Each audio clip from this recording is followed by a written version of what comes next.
ગુજરાતની દરા ફરી એકવાર ધ્રુજી ઉઠી છે। દક્ષિણ ગુજરાતની દરા ધ્રુજતા લોકોમાં ચિંતા વ્યાપી છે। સાપુતારા સહિત આસપાસના વિસ્તારોમાં ભૂકંપનો આંચકો અનુભવાયો। રાત્રિના સમયે અચાનક દરા ધ્રુજી ઉઠતા લોકોમાં ગભરાટ ફેલાયો છે।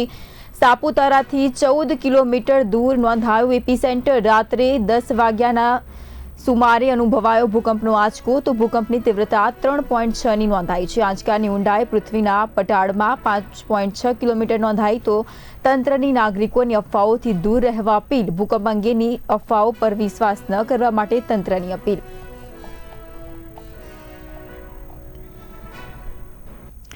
તો આજ મુદ્દે વધુ માહિતી માટે અમારા સંવાદદાતા પરવેઝ શેખ જોડાઈ ચૂક્યા છે ફોન લાઈન પર। પરવેઝ, દક્ષિણ ગુજરાતમાં ગઈકાલે ભૂકંપનો આંચકો અનુભવાયો હતો અને લોકોમાં પણ ભય વ્યાપ્યો હતો। વધુ માહિતી જણાવશો।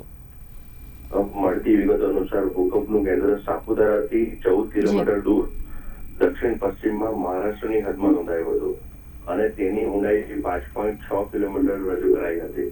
આ ઘટના બાદ તંત્ર દ્વારા નાગરિકોને ગભરાટ ન રાખવા અને ભૂકંપ અંગેની કોઈ પણ પ્રકારની અફવાઓ પર વિશ્વાસ ન કરવા માટે ખાસ અપીલ કરવામાં આવી છે। જી પરવેઝ, માહિતી સાથે જોડાવા બદલ આપનો આભાર।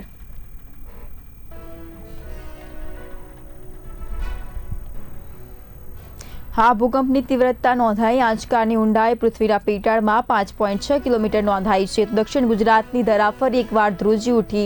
દક્ષિણ ગુજરાતમાં દરા ધ્રુજી ઉઠતા લોકોમાં ભયનો માહોલ પણ સર્જાયો છે।